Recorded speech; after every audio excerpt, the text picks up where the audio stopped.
Everyone, DFG here. Hope you guys can hear me. Coming to you from the graveyard. Hey, guys, I want to talk to you real quickly. And this message is a public service, a public health message. And this message is around safe sex. And I bring this up because I haven't heard a lot about this on public television or mainstream media. And this is regarding to what is going on in terms of how is HIV/AIDS affecting America, and in most importantly, the urban or black communities. Now, you may or may not know this, so if you don't, you know today, or you're going to know, this morning, is that right now there's over 500,000 people of color who has AIDS. And that 500,000, most of that is located in the southeastern part of the United States, with the city of Atlanta being by far the worst. As a matter of fact, it is said that Atlanta is at third world proportion, like Zimbabwe in Africa. In essence, to give you a better statistic, 1 out of every 50 Atlanteans, black Atlantans, has AIDS or HIV. And in that number, just to show you that it's not, a myth, because a lot of times, people bring this information up and everybody thinks that it's scare tactics and it's to spook and scare you. It's not scare tactics, it's not intent, and it's not my intent to spook or scare you, especially young people, because young people between the ages of 15 and 24 are the individuals who has the highest percentile of being affected with HIV/AIDS.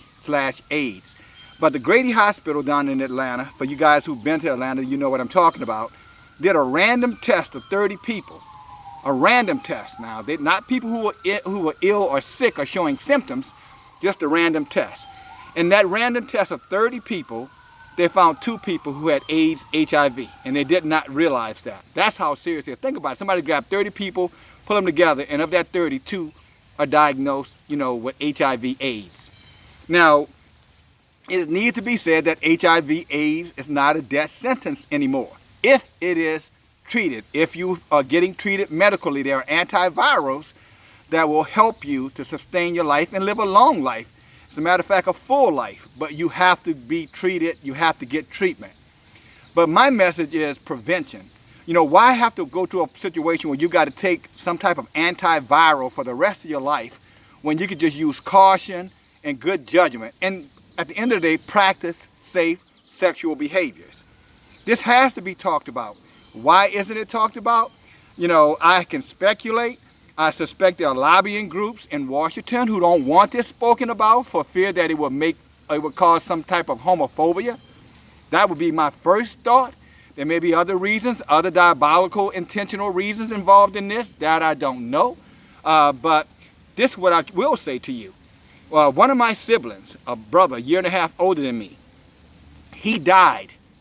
And he died from AIDS, okay? And so I'm not sitting here talking about something that I'm not qualified to talk about. I'm not talking about something that I have not personally felt the impact of. I've seen this. I've seen the effects of this. I've seen what it can do to your body. It can destroy you. And by the way, heterosexual women and men, because I don't want you to think this is a gay disease. This disease affects anybody. This disease does not discriminate. The only one that is beyond the opportunity. Well, I can't even say that, because if you're sexually active, then you can contact AIDS. No question about it. So you need to understand that. So if you make that decision to be sexually active and you're not taking serious precautions, you're putting your life on the line, guys, is what I'm saying to you. And, just to get back to, my sibling, you know what I'm saying? I saw the effects that it had on him. It was a miserable, guys, miserable last several months, of his life. And again, this does not have to happen.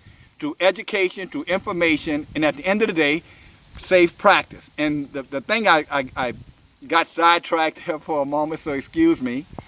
And I don't mean to be smiling because it's funny, just the way my brain works sometimes. It could get so much stuff that I leave important details out. but with heterosexual women are 4 times more likely than heterosexual men to have HIV/AIDS. So it's not a homosexual disease exclusively, or drug, needle drug affected disease. It's heterosexual now, guys. And again, so whether it's male to male or male to female, you know, you can be exposed, and once you're exposed, except for the rare occasion, you're going to have this for the rest of your life. So I'm saying to you, from the graveyard, a place where, you know, we'll receive you if you refuse to receive this. It's not going to discriminate in here. They don't discriminate. You know, you're welcome here, unfortunately, but you don't have to be here before your time. Okay? So again, safe sex is absolutely necessary. I don't care if you're hearing public service announcements, public health announcements or not. HIV/AIDS is still killing and affecting individuals in this country, and is very, very prominent. Right now, the #1 ethnic group that's being affected by HIV/AIDS are so-called African American male and females. Okay? And I just want you to know that. And so if you look at it from a sexual preference group, it's still, you know, homosexual, gay, you know, relationships are still the #1 male to male, you know, who are being victimized by the disease. But it's spread beyond those boundaries now. So, okay, so keep that in mind, young people, you know, who are listening to me. Listen to, you know, whoever exposed you to this video. You know, let them expose you. This is not to threaten you, to make you afraid. This is to make you think. All right? And that's all we're trying to do here. So if you like the message, you know, I hope you share it. I hope you subscribe to the channel. This is your media channel, Gideon Flight. You know, it's an urban media channel that wants to talk about issues that matter to everybody, but in particular, people in our urban areas. Okay? Squanto, thank you for listening, guys. And more to come as always from the graveyard. Peace.